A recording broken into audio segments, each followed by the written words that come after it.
Hello viewers, সবাইকে আমার চ্যানেলে স্বাগত। তো ব্যাঙ্ক নিফটির চার্ট অ্যানালিসিস করা যাক। তো আজকে কোথায় ওপেন হয়েছিল, কি করলো সারাদিন এবং কালকে কি হতে পারে সেটা একটু দেখা যাক। ফার্স্টেই বলা যাক, ব্যাঙ্ক নিফটি ওপেন হয়েছিল 50,625, এই সব জায়গায় ওপেন হয়।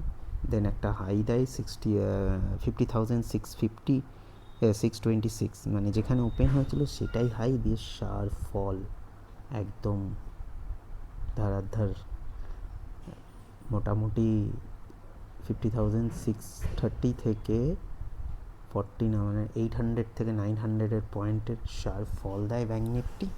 দেওয়ার পর কিন্তু দুর্দান্ত রিকভারি করে এবং 50,550 এই যে রেঞ্জটা যে বানিয়েছিল, এই চার্টটার কিন্তু এই যে একটা সাপোর্ট ছিল, এই সাপোর্টটা এখন কিন্তু একটা রেজিস্ট্যান্সের কাজ করছে।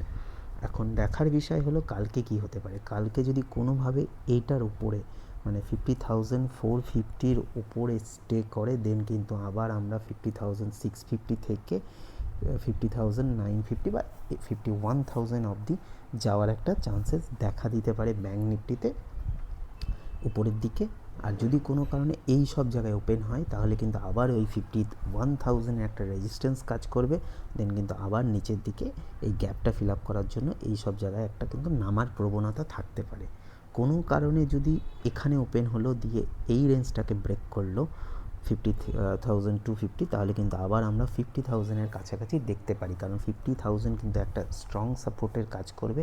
আবার যদি 50,000-এর নিচে ব্রেক করে তাহলে কিন্তু 49,000, আমি আগেই বলেছিলাম 49,500, তবে আজকে 700-এর কাছাকাছি ফল দেয়, 500 অবধি যেতে পারেনি।